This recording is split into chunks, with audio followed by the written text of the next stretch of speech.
Et c'est Willy.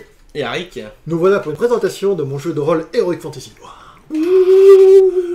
Alors là, ce que vous entendez, c'était les anges d'Heroic Fantasy qui parlaient. Il y a des crapauds, tes anges. Bon. Ah, bah c'est mieux. Alors, c'est quoi Heroic Fantasy? Alors, on va directement dans le vif du sujet. C'est un jeu de rôle que j'ai créé, donc, depuis... C'est mon premier jeu de rôle que j'ai créé. J'en ai à peu près une quarantaine maintenant, je pense. Il y en a certains que je continue à jouer, d'autres pas. Voilà. Suivant les gens qui aiment bien ou pas. Comment dire? Pour moi, je ne suis pas un très grand maître du jeu, mais j'aime bien les trucs logiques. Donc du coup, mes jeux de rôle deviennent logiques. Genre, vous prenez un coup d'épée dans la tête, si ça vous perce, genre, tu seras avec une grosse cicatrice et tu auras du sang partout. C'est logique. Oui. Bon, ou mort. Si elle est bien aiguisée. Voilà, si tu as un casque, à la rigueur, etc. Donc ça se met dans les jeux de rôle souvent que je fais. Genre, tu prends une balle, souvent, si tu reçois la balle, t'es mort. Donc Heroic Fantasy est donc, comme j'ai dit, un jeu de rôle assez rapide. Voilà. Le monde est, merci beaucoup, le monde est médiéval. Voilà, ce qui est médiéval. Médiéval fantastique. Et fantastique. Qui dit fantastique dit magie, dit nain, dit elfe, dit orc, dit... Il n'y a pas de nain, hein. Donc quoi? Dans le fantastique? C'est fantastique, Anna. Moi je vais dans la rue là si tu veux. De quoi? Je vais t'en trouver un. De nains fantastiques? Non, pas fantastique. Ils sont pas fantastiques. Bon, enfin... On va couper. Non, on comprend pas, c'est bien. Donc, il y a de la magie, c'est un monde féerique un petit peu, si on peut dire. Oui, c'est... Qui est basé sur des races, en fait. Donc, si vous faites partie d'une race, il y en a certaines qui s'entendent mieux que d'autres. Genre, les races du bien et les races du mal, on va dire. Il y a ceux qui veulent vous bouffer, et celles qui combattent pour pas être bouffés. Ceux qui arrivent à vous parler. Voilà, c'est ça, en fait. Exactement. Les races civilisées et les races non civilisées. Ouais, c'est ça. Mais quand on prend les orques, les orques, ils sont civilisés, par exemple. Mais ils ont pour eux, ils sont civilisés. C'est vrai, mais les humains, pour eux, c'est de la viande. Hein. Enfin, donc, moi, j'aime bien, donc, comme je disais, les jeux durs. Les feuilles de personnages que j'ai créées sont assez rapides à faire. Quand on va un peu dans le détail, c'est un peu plus long, mais au départ, en tout cas, les premiers jeux sont très rapides. Bien sûr, il n'y a pas grand-chose à faire au début. Vous avez votre race est du genre humain. Et après, en cours de jeu ou au début de la partie, vous avez le choix de vous spécialiser dans une guilde qui pourra soit aider les joueurs, soit vous aider vous-même. Voilà, c'est ça. On voit à peu près après le joueur s'il est plus groupe ou solitaire. C'est ça. Et ça se fait en deux termes. On appelle ça les combattants et les...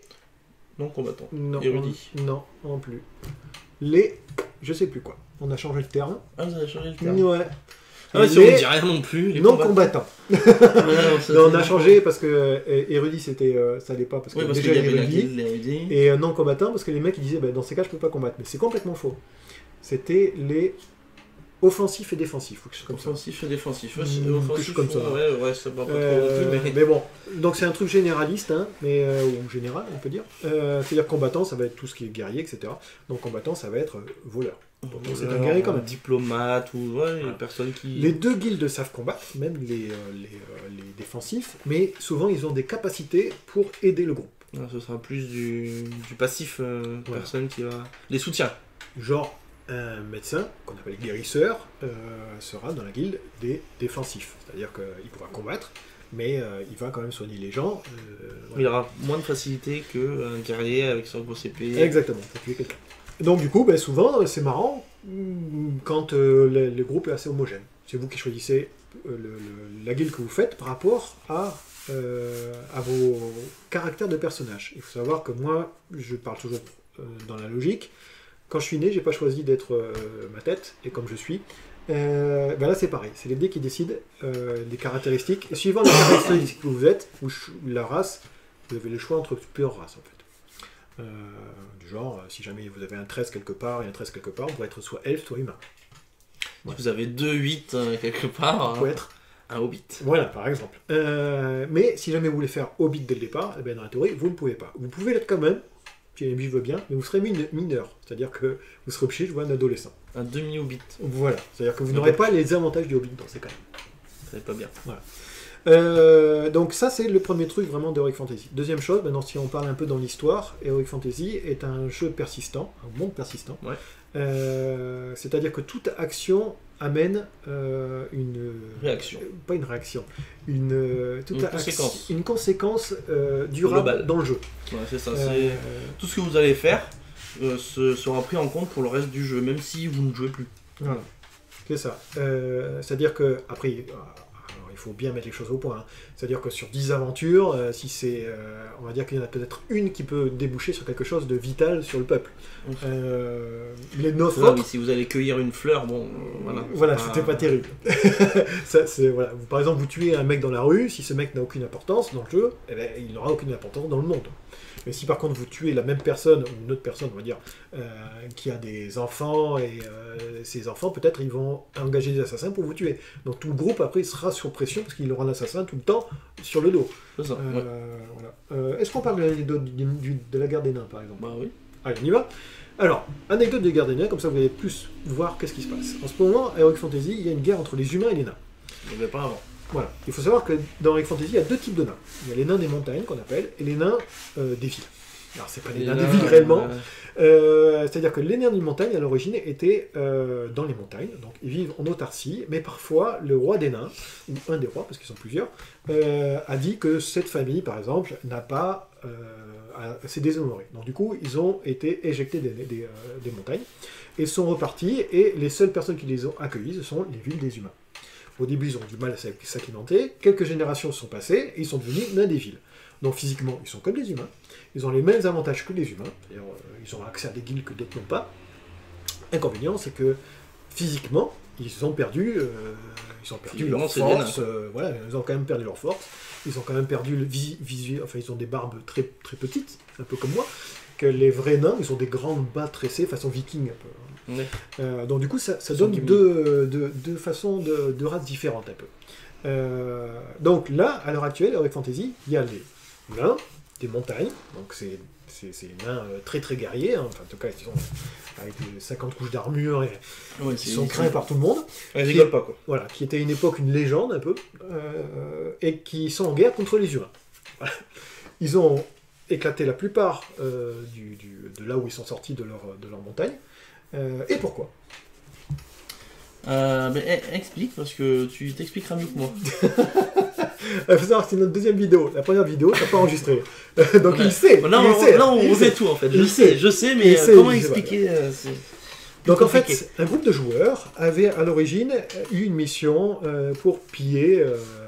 enfin non, c'était pour récupérer quelqu'un qui s'était perdu dans une montagne. Ils ont bifurqué un petit peu, parce que dans Fantasy, moi je laisse les gens jouer. Hein.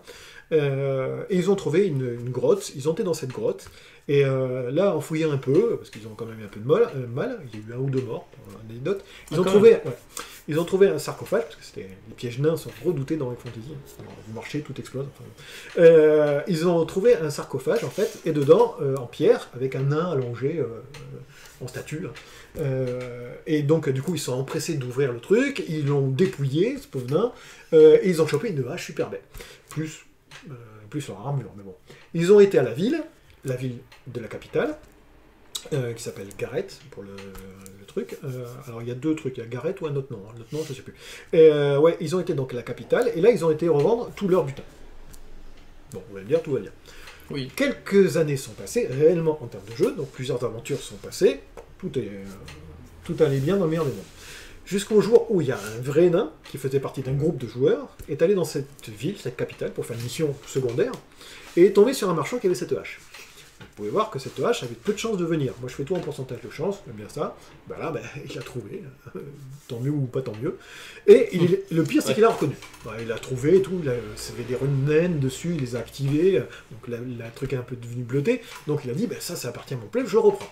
Le marchand dit non, la garde a dit non, les joueurs ont dit non, donc le nain a dit tant pis, voilà, je dis non. Alors, l'aventure s'est passée, et là, à la fin d'aventure, il revient voir son roi, et il va voir son roi, donc il dit j'ai trouvé la hache naine du roi, je ne sais plus le nom, Gratak, je crois, enfin bon. Et voilà, et qui est un grand roi de l'époque, et qui est l'arrière-grand-père du roi actuel.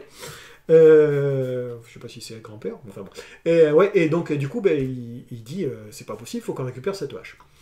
Donc, tous les nains sont sortis de la montagne, armurés, donc ils sont sur des ours, enfin, Voilà, donc il y avait Rigole quoi, pas. voilà, exactement. Et ils sont tombés sur un avant-poste humain. Qui lui était court de rien, bien sûr. Hein. Les humains, il y en a partout. Oui, c'est ça, on sait pas. Mais les nains, dans leur tête, ils croient que les humains ont la même hiérarchie et façon de penser que les humains. C'est-à-dire que les nains, pardon. C'est-à-dire que, je m'exprime, dans les nains, ils vivent en autarcie, tout le monde se connaît, et toute action, tous les chefs importantes, tous les chefs sont au courant.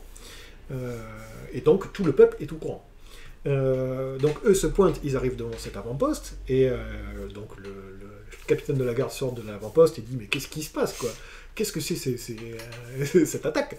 Donc tout l'avant-poste commence à essayer de se mettre en position de combat comme ils peuvent, hein. Et donc il y a quand même une discussion entre les nains et les humains, sachant que les nains en plus ont du mal à parler humain, le commun. Donc ils arrivent quand même à se comprendre, et l'humain comprend que le nain recherche une hache. Voilà, il dit je recherche une hache, la hache d'un certain gros crotu, voilà, il dit mais qu'est-ce que c'est cette hache quoi? Donc il lui fait voir plein de haches, le nain il dit ben non c'est pas celle-là, c'est pas celle-là, c'est pas celle-là, et après le nain il dit ben je veux cette hache avant de tomber la nuit. L'autre il dit mais qu'est-ce qu'il dit quoi? Complètement fou, les nains retirent, tomber la nuit arrive, mais bien sûr il n'y a pas de hache parce qu'il sait pas de quoi il parle, il rase l'avant-poste et la guerre est déclarée. Et ces nains, depuis 2 ans à peu près, un an et demi, ouais 2 ans, même 3 ans maintenant, il y a une guerre entre les humains et les nains, et on ne sait pas pourquoi, enfin la plupart des gens ont oublié pourquoi il y a eu cette guerre, quoi. Et les joueurs qui ont initié cette guerre, en plus, ne jouent même plus. C'est ça qui est drôle. Mais ça continue en termes de monde, voilà, c'est ce qu'on appelle un monde persistant avec des actions persistantes. Ils ont quand même récupéré la hache? Bah non. Du coup, les nains recherchent toujours cette hache, et les humains ils disent mais de quoi ils parlent quoi? Voilà, c'est ça quoi, c'est ça le pire. Voilà, il dit mais quoi? Quelle hache? Voilà. Un jour, peut-être que les humains... En plus, les nains attaquent tout ce qui est près des montagnes, et la capitale est au centre de la carte, en fait. Et les nains, ils sont même pas à un quart de la distance, quoi. Ouais, non, ouais. Là, c'est... Bon, ouais. Donc, qu'est-ce que tu peux nous dire d'autre sur le monde de Reconti? En tant que maître du jeu, comment je suis? En tant que maître du jeu, non, c'est très bien. Voilà, comme tu disais, on peut... C'est du réaliste, quoi. On prend un coup d'épée mal placé, on va dire, on peut mourir sur le moment, sur le coup. Et vous êtes un grand guerrier en fait en termes de combat, souvent c'est ce que j'estime, c'est-à-dire qu'au plus que vous avez, vous êtes un chevalier par exemple, ou un guerrier avec une grosse armure, c'est pas parce que vous êtes une grosse armure et très expérimenté que vous ne pouvez pas prendre un mauvais coup et mourir. Voilà, c'est pareil, vous pouvez prendre un mauvais coup et mourir. Il y a quand même des dieux qui sont là, qui permettent, enfin les joueurs permettent de vous amener à des dieux et ils permettent de vous régénérer, même si jamais vous êtes mort. Mais là, mais le temps est limité. Mais c'est complexe quand même. Et c'est pas tout le temps. C'est-à-dire des fois vous venez et puis il n'y a plus d'office. Et bien là, voilà, votre personnage vous pouvez le gommer. Voilà, donc ça, qu'est-ce qu'on peut dire d'autre? Moi, en tant que maître du jeu, j'aime bien, je suis un petit taillon, c'est-à-dire petit taillon. Non, enfin bon, j'aime bien les petits détails. Tatillon. Merci, tatillon. J'aime bien les petits détails du genre, vous partez en mission, vous oubliez, vous achetez un arc, vous oubliez vos flèches, d'acheter les flèches, vous ne dites pas que vous achetez les flèches, mais pour moi, vous n'avez pas acheté de flèches. Vous arrivez avec votre arc et... Vous partez, vous oubliez d'acheter des rations, vous n'avez pas de rations pour moi, enfin, etc. Voilà. Vous dites pas, à chaque fois que vous vous levez, vous vous habillez. Bon, bah c'est bon, vous vous habillez quand même. Mais ça veut dire, si par exemple... Vous êtes obligé de vous déshabiller, en fait. Voilà. Il n'y a pas besoin de dire tout dans les détails quand même. Les choses innées, vous les faites innées. Mais du genre, moi, si jamais je suis un guerrier et que j'ai une cote de maître qui pèse 15 kg, ou 25 kg, on va dire, quand je vais partir dans le lit, si jamais je dis pas au maître du jeu que je garde ma cote de maître, bon, moi, je vais vous l'enlever. Voilà. Logiquement, si vous dites rien, moi, je reste dans la logique. Oui, c'est ou l'inverse. Du genre, vous dites pas que vous dormez avec votre épée sous l'oreiller ou à côté de vous, pour moi, il n'est pas à portée l'épée. Oui, etc. Donc du coup, ça donne... On est tous au début, dans une forêt, on rentre dans la forêt, et là, tout d'un coup, on entend un bruit. Et là, tout le monde sort les épées. Voilà, tout le monde dit que je sors mon épée. Maintenant, tout le monde sort les épées. Voilà. Au début, tout le monde disait c'est quoi ce bruit, je vais voir. Et puis la chose arrivait, éclatait tout le monde, ils disaient mais je peux pas rapper, je disais tu perds un tour parce que tu dois sortir mon épée. Voilà, c'est ça. Maintenant, tout le monde... détails. Une petite mouche, tout le monde sort ses épées. C'est ça. On va tuer la mouche. Voilà, donc du coup, ce jeu de rôle là, moi je le fais donc le dimanche 11, voilà. J'espère que vous verrez cette vidéo. Sinon, vous guettez sur notre site internet www.adl.fr, section Trop vulgarise, vous verrez tous les jeux de rôle qu'il y a. Il n'y a pas que moi qui fais mettre du jeu. Ce qui est bien dans ce truc-là, c'est que je supervise. Donc du coup, après, comme le jeu est assez simple, les règles sont assez simples, il n'y a pas besoin de... comment dire, que le mec connaisse toutes les règles. Souvent, au bout d'un moment, quand il connaît un peu le monde, hop, on dit bah, tu seras maître du jeu si tu veux bien, et hop, il met du jeu direct. Oui, c'est ça, mais après le monde n'est pas trop complexe. Si, c'est juste l'histoire des nains, quoi. Il y a quand même quelques petits règles qui sont obligés, du genre l'argent qui doit être donné, il y a un genre de quota. Il doit y avoir de points d'expérience pareil. Une explication logique. Voilà. Et du genre aussi, souvent les joueurs aimaient bien ce système de toucher un petit peu au monde. Donc du coup, les premières fois, je dis non. C'est-à-dire que même si jamais ils mettent quelqu'un d'un personnage important qui font tuer ces personnages importants, ça n'aura pas d'incidence, parce que c'était un maître du jeu débutant. Ouais, c'est ça. Voilà. Et sinon, c'était catastrophique. Hein. Voilà. Enfin, voilà. Du coup, je suis ouvert aux discussions si vous voulez, et si un jour vous voulez plus, dites-nous, hein, nous on pourra expliquer d'autres choses. Par exemple, une aventure si vous voulez. Et, venez dimanche. Voilà, dimanche. Voilà. Ou sinon, un autre dimanche, quand vous guettez Rue Fantasy, je pense qu'il y a Mousse qui fait en avril. Genre, il fait mars-avril. Ou en mars. Non, il fait en mars, mi-mars, je crois. Il faut une Rue Fantasy aussi. Et puis voilà. Je suis très mauvais en tant que MJ. Voilà, bon ou mauvais, il n'y a pas de bon mauvais. Tant que vous faites un truc à peu près logique et tout le monde s'amuse, tant mieux. Voilà, pour s'amuser. J'arrive pas à tuer les gens. Non, mais c'est pas le but. Alors déjà, ça, c'est un mauvais du jeu qui essaie de tuer les gens. Ah bon ? Non, c'est pas le but. Un but de bon mode du jeu, je vais vous dire, les règles, c'est de faire son aventure et que les joueurs s'amusent.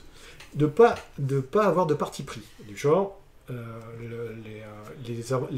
les personnages sont mis dans le caca parce qu'ils ont tué 3 villages, et ben en phase 2, ils vont avoir 10 000 gardes parce que vous avez mis sur vos scénarios qu'il y aura 10 000 gardes. Voilà. Oui. Après, en tant que maître du jeu aussi, il faut relativiser. Pourquoi il y a 10 000 gardes là ? Genre, au lieu de 10 000, ils vont peut-être être 20 d'abord, et après, les 10 000, ils vont être derrière. Pour faire bien comprendre aux personnages qu'ils ont franchi une limite. Quand même des héros. Il ne faut pas les tuer direct en mettant 1 contre 10 000. Oui, normalement, c'est les héros du jeu. Ouais, le héros du jeu. Bon, voilà. Normalement. Il faut savoir qu'à ce jeu, vous mourrez très vite. Comme c'est très vite de faire, parce que comme on disait, c'était très logique, le combat. Hein. Enfin, en tout cas, moi, j'ai essayé de faire le plus logique possible. Qu'est-ce qu'on peut dire d'autre ? Souvent, il y a des paliers. On dit niveau 3, c'est premier palier, niveau 6, deuxième palier. Niveau 6, c'est-à-dire que de 1 à 3, souvent, vous mourrez comme un... Début, oui, surtout au début. Surtout quand vous faites des erreurs. Genre, vous allez dans une auberge, vous êtes un voleur, vous voulez quelqu'un. Et bien, comme on disait, tout le monde va vous taper dessus. Et vous mourrez comme... Faut pas essayer de tuer n'importe qui, n'importe quand, et faire n'importe quoi, parce que sinon, ça peut... Autre chose, il y a, comme ça on va finir dessus, il y a des règles pour le maître du jeu, mais il y a des règles aussi pour les joueurs. Du genre, comme on disait, c'est un monde du bien. Je sais pas si on disait dans cette vidéo-là, mais j'espère. Ouais, c'est on l'a pas dit. Ah, c'est vrai ? Non. Donc c'est un monde basé sur le bien, c'est-à-dire que comment dire, toute action mauvaise peut être répréhensible par les joueurs ou par le jeu. Voilà. Genre vous êtes voleur ou assassin, si vous êtes signé ou volé, même si c'est pour le groupe, si le groupe le voit, eh ben, il comprend pas. Il dit mais qu'est-ce qu'il fait là ? Oui. Voilà. Même si jamais c'est votre pote. Hein. Voilà. À moins que lui soit voleur aussi. Dans ces cas-là, pourquoi pas. Donc qu'est-ce que je disais moi ? Pourquoi on parlait de ça ? Je perds mon fil. Il commence à être tard pour nous. Parce que... je sais plus. Ah bah voilà. Si, non, tu voulais juste dire ça en fait. D'accord. Tu voulais juste dire ça. C'est une vidéo de merde qu'on va refaire. Hein. Ouais, et comment dire, en type d'interaction, non, c'était quoi ? Je sais même plus, il y avait un début de quelque chose. Mais si, en fait, tu parlais de... Comme c'est un monde... Il y avait des règles pour les joueurs. Mais ouais, là, c'est ça. Il y a à peu près, c'est ce qu'on dit, les règles des 10 règles. Ah, trop fort. Les 10 règles pour les MJ, il y a 10 règles pour les joueurs aussi. Donc, une règle qui dit tous vos joueurs, ce sont des copains. Voilà. On va pas à l'encontre. Enfin, on peut aller à l'encontre, on peut. On n'a pas le droit de tuer les autres joueurs. Oui, mais t'es pas gentil. Voilà. Le monde est tellement dur que pour moi, vous êtes tous des frères dès le départ. Ou en tout cas, des affinités dès le départ. Alors, par exemple, lui est nain, moi je suis elfe. Il y aura comme une genre de rivalité. Mais ça, gentil. Une petite animosité, mais c'est. Du genre, le matin, je vais lui pisser dessus ou. Non, mais non. Pardon. Moi, je suis nain, c'est ça ? Ouais, je peux peut-être pas pisser dessus. Je vais pisser sur tes bottes. Ouais, pisser dans les bottes. Voilà, quoi. Un petit truc comme ça, et puis il est super content. Et puis là, il va dire c'est quoi cette odeur ? Oh, c'est encore le nain qui est là. Voilà. Ouais, c'est ça, il va sortir des petites comme piques ça. comme si, voilà. Mais ça s'arrête là. Il faut pas franchir la limite. C'est bien Ouais, en vous tant avez que pas maître du égorgé jeu. pendant qu'il dort. Voilà, en tant que maître du jeu, le maître du jeu est là pour pas les trucs. Même si vous êtes assassin et les autres ce sont. Des fois, ça peut même à l'encontre Ah, ça peut aller très loin en fait. C'est ça, ouais, complètement. Ouais. Et après ça donne, ouais bon alors tu m'as tué là, ben, je refais un personnage, je te tue toi. Sachant qu'à ce jeu, c'est ce qu'on disait, tout ce qu'on a, tu vous de la mériter. Donc si vous avez fait 2 ans de jeu et que vous avez un personnage avec 5000 pièces d'or, et il commence à avoir une maison, vous êtes super heureux et tout, et que le mec il se pointe pour une sombre vengeance, il vous tue dans la nuit, c'est un peu des boules. Hein. Ouais. Voilà. Au moins comme ça, c'est clair. Non, bah ouais, il y en a qui sont morts comme ça. Bah oui, ouais, c'est bon. Donc du coup, j'espère vous voir pour la journée JDR ou un JDR. Je vous fais un gros bisou. J'espère que c'était à peu près clair, comme c'était un peu diffus. Si comme vous nous. avez des questions, n'hésitez pas à les mettre en commentaire. Voilà. Et après, on peut même vous faire On les regardera. un résumé d'une aventure si vous voulez. Moi, je Ouais, fais et bon, puis. ouais, on peut faire ça. Ouais. Et essayez de marquer un petit commentaire si vous voulez. Si on n'a pas de commentaire, honnêtement, on va peut-être pas le faire. Et puis on essaiera de voir avec les autres maîtres du jeu si jamais ils veulent expliquer leur jeu de rôle, par exemple. Ce serait marrant. Ouais, chez moi déjà, on va voir si je fais tous mes jeux de rôle. Bon, au moins ceux qu'on utilise qu'on le joue. plus là en ce moment. Ceux qu'on utilise le Conan, plus en ce moment. alors j'ai fait comment dire, tu l'as rempli le truc. Ouais, je fais. Conan il y a que 0 quoi. Ouais, c'était un peu le Heroic Fantasy. Zéro, J'étais plus zéro. sur Heroic Fantasy. J'ai dit bon, ouais d'accord. Donc du coup, Tu vois je combien il y fais... a de personnes par contre parce que du coup. Qui ont voté. Bah ouais. Là il y a 6 votes. Et du coup, quand les gens ils sont un peu plus dispersés, on peut voir à peu près. 6 votes Heroic Fantasy et 5 votes Star Trek. Faut savoir que sur Trou du Gary, j'ai donné tous les jeux que je pouvais faire. Star Trek, Super Héros Mutant, Heroic Fantasy, et l'autre c'était Conan. Dans les 4 jeux, il n'y en a que un qui avait à 50% un jeu qui existe, Conan. Et le reste c'est moi qui l'ai créé complètement. Allez, Genre un univers que j'aime bien. Voilà. Allez, gros bisous, à bis. À la bûche.